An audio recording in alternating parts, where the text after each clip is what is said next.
થઈ ગઈ છે. લાવડાઈને રસ્તામાં ફેંકી દઉં છું.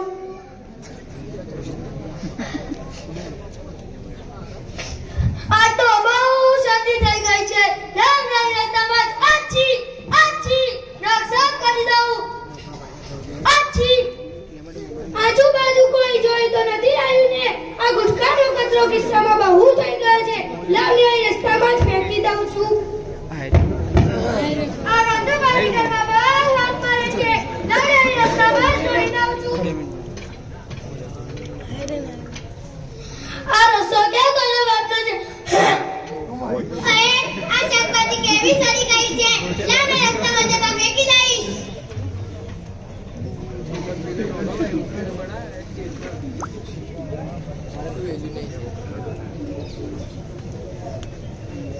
અરે રે આ કેટલો બધો કચરો થઈ ગયો છે.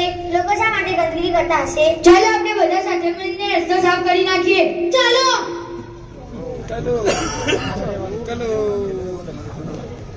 શાળાના વિદ્યાર્થીઓ સાફ સફાઈ કરી રહ્યા છે.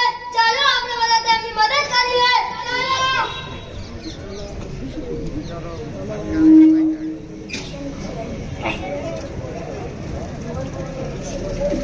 આવો આપણે બધા સંકલ્પ કરીએ.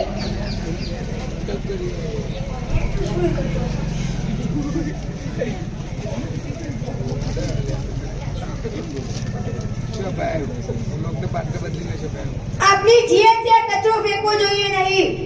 શાળા તથા શાળાના મેદાનમાં ગંદકી કરવી જોઈએ નહીં. આપણે મન ફાવે તેમ ગમે ત્યાં કચરો ફેંકવો જોઈએ નહીં.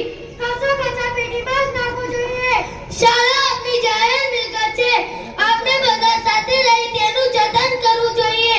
જો આપણે ગંદકી કરીશું તો આપણે જ માંદા પડીશું.